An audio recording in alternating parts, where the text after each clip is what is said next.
샬롬. 하나님께서 오늘도 참 좋은 날을 주셨습니다. 꽃샘추위가 참 매섭습니다. 하나님께서 여러분에게 좋은 건강으로 복을 주시길 바랍니다. 오늘 하나님께서 우리에게 주실 말씀은 누가복음 제19장 1절에서 10절까지는 말씀입니다. 하나님께서 우리에게 주시고 싶은 것은 구원입니다. 구원이라고 하는 것은 유일한 예수 그리스도를 믿음으로만 가능합니다.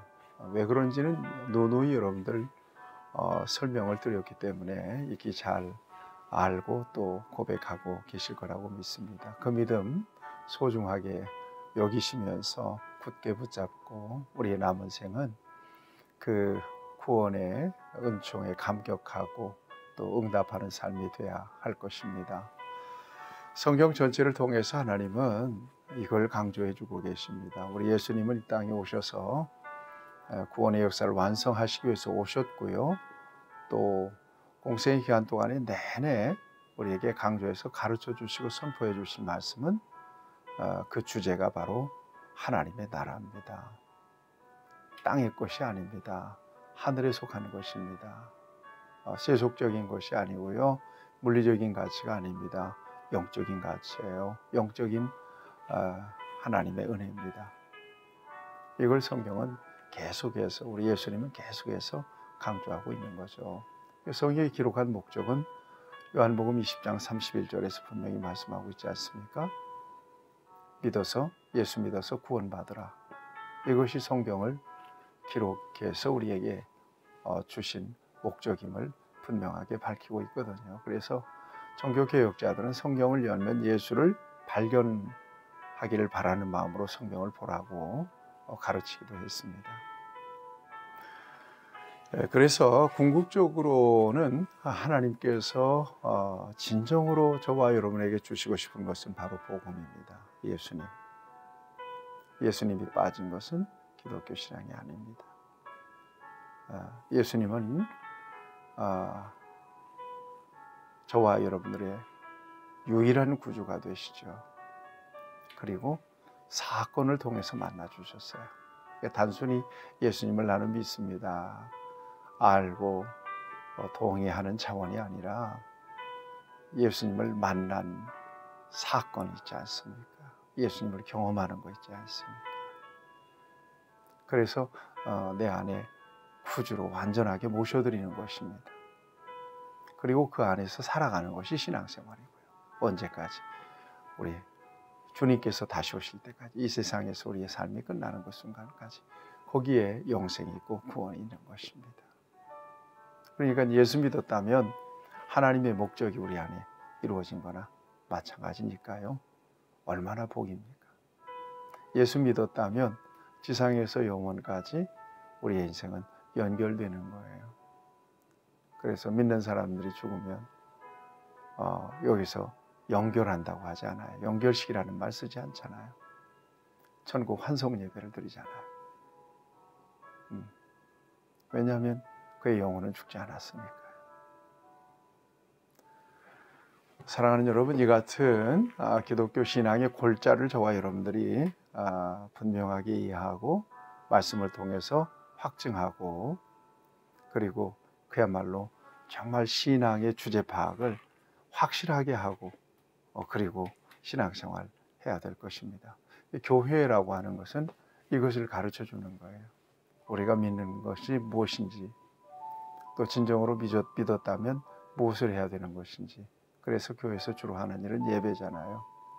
하나님을 높여드리는 것, 우리를 구원하신 하나님을 높여드리고 찬양하고 경배하고, 예수님 이외에 구원받을 사람이 없으니까, 우리를 구원할 자가 없으니까 유일한 구원의 소식을 전해주는 거죠. 이게 전도 아니겠어요? 이방 나라에 전하면 이게 선교가 되는 것이고요.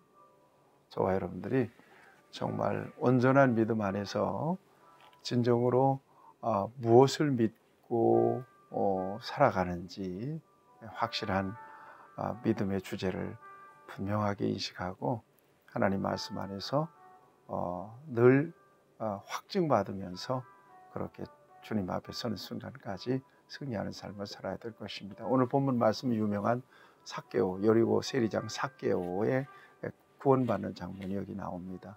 예수님께서 여리고 지나가시다가 여리고 세리장 삭개오를 만나시거든요.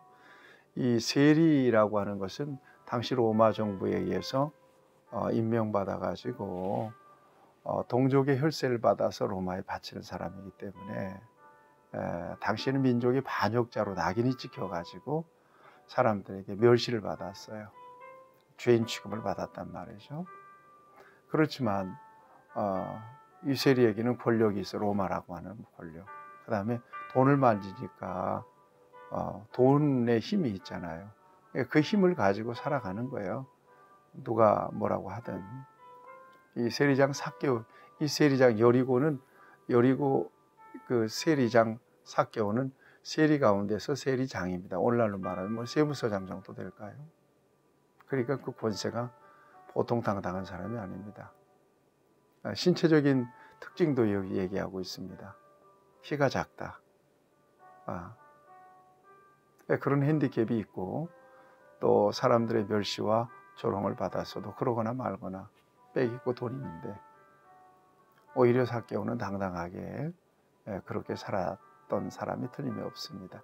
그런데 그리로 예수님이 지나가신다는 거죠. 그러니까 삭개오도 유대인이었기 때문에 예수님에 대한 소문은 익히 들었겠지 않습니까? 궁금한 거예요. 그리고 그 궁금하면 뭐 그런가 보다 하고 지나갈 수도 있잖아요. 그런데 예수님을 좀 보기 원하고 만나보기를 원하는 마음이 생겼어요. 이것은 뭐냐? 빽 있고 돈이 있었지만 그러나 그의 마음속에는 뭔가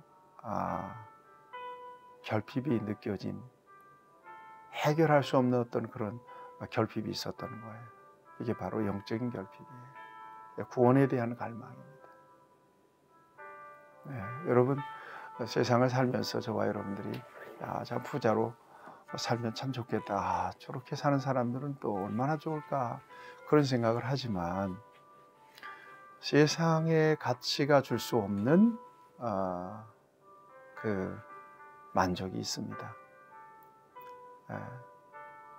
그래서 세상의 가치로는 인생을 만족할 수 없어요. 절대 결핍이라고 그럽니다.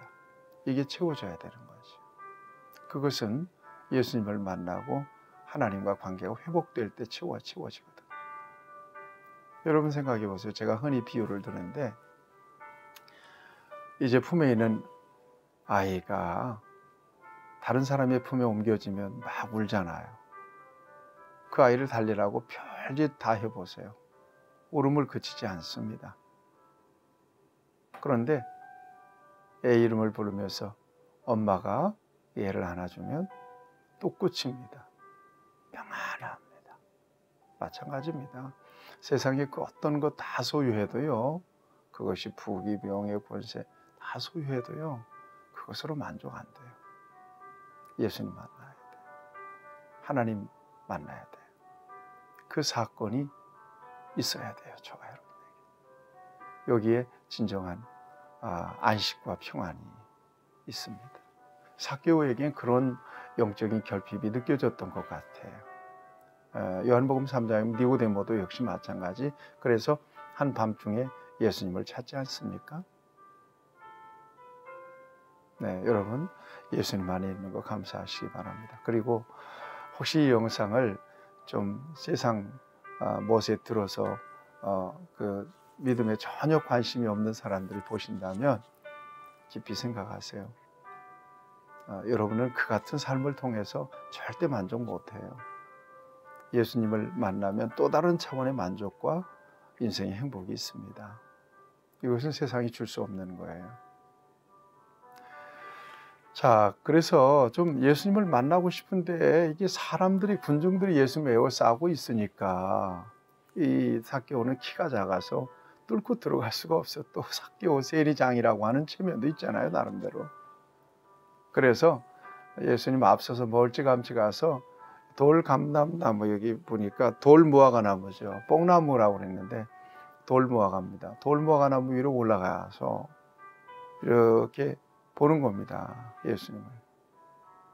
그런데 놀라운 사실, 그 수많은 군중에 휩싸여서 이렇게 가시던 예수님께서 삭개오가 있는 5절 말씀입니다. 예수께서 그곳에 이르사 쳐다보시고 이르시되 삭개오야 속히 내려오라, 내가 오늘 네 집에 유하여 하겠다 하시니.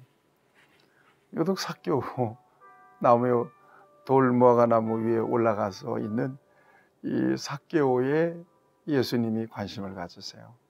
여러분, 예수님은 이유 없이 말하거나 행동하지 않으세요. 분명한 목적을 가지시고 행동하시죠. 어쩌면 여리고로 지나가시는 목적은 바로 이 삭개오를 구원하시기 위한 계획이었을 것이 틀림이 없습니다. 놀라는 거죠. 삭개오는요. 감격스러운 거죠.